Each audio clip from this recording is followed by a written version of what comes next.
Yo, what's going on guys, it's Cynical, and today we're going to be talking about the secret boss in Kingdom Hearts 0.2 Birth by Sleep. Now you guys might be wondering, Cynical, why haven't you actually talked about the secret boss fight in Kingdom Hearts 0.2 yet?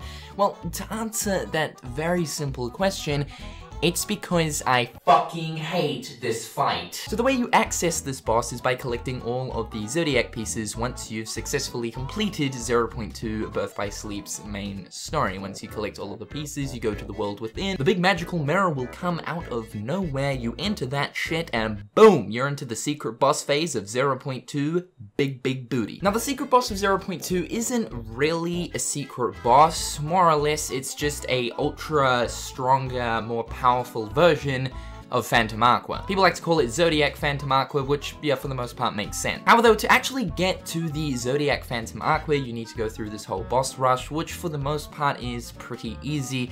There's 4 phases in total before you reach the 5th phase, which is Zodiac Phantom Aqua. So we're not really going to be talking about the other phases today. Like I was saying, they're pretty straightforward. You have to verse a slightly stronger dark side, and then you have to fight a shadow swarm, and it's all pretty bare bones stuff. But oh my nipple goodness, does the difficulty spike when you hit phase 5. Now Phantom Aqua, throughout the story of 0.2 Birth by Sleep, once you make it to the world within area, is pretty straightforward. She can be sort of tough, but as long as you're putting in the damage, you're putting in the barriers, you're doing the magic, you're doing the combat goodness, she's gonna go down fairly easy. However, with that in mind, do not let this son of a bitch fool you. I hate this fight for the main reason being is to get a shrieking opener is like opening a fucking can with a fork. I mean, it is doable, obviously, but it's just gonna take you a while. Now, I've actually versed this boss a total of like 3-4 times, so I don't really know the strategy and the mechanics of it well, but what I do know is it is extremely hard to counter this fucking boss, because all it does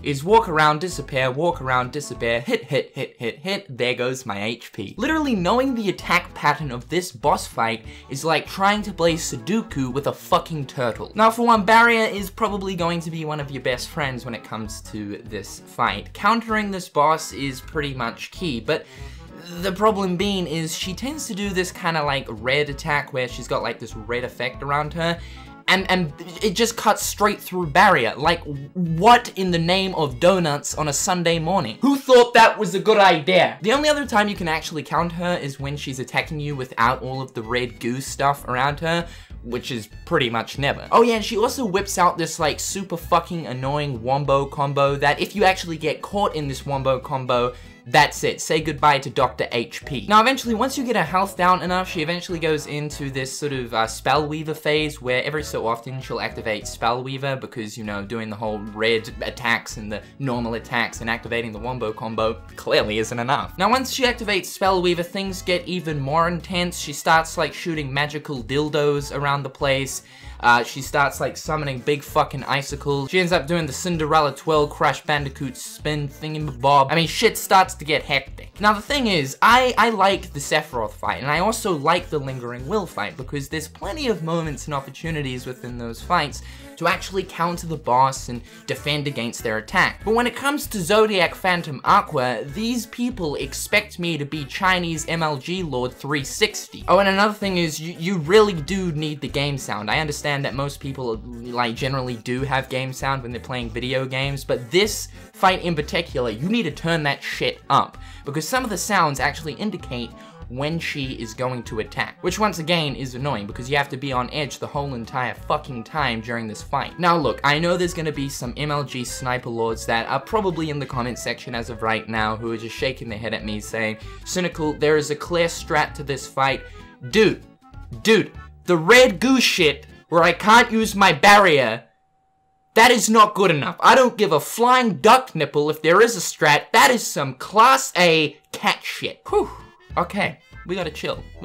For the most part though, the fight isn't really too bad. You could say I'm kind of like over-exaggerating a bit. No, I'm really not over-exaggerating. This fight is a piece of trash. I mean, this fight kind of reminds me of the Unknown fight, where he like, it sort of disappears, teleports around the place, goes in for a quick slap on the booty, and then kind of like gaps it. That's sort of what this fight is. except more annoying. Yeah, no, I would rather verse the Unknown, the Lingering Will, and 38 Donalds than do this fight. Okay, now I might be over-exaggerating. I swear to God, if you make a fight like this in Kingdom Hearts 3, where we have to verse Zodiac Phantom Sora or Zodiac Phantom Donald, I don't give a flying fuck what sort of Zodiac Phantom we verse, but if you dare make another Zodiac Phantom something or other in Kingdom Hearts 3, I don't, there's obviously not much I can do about it other than complain.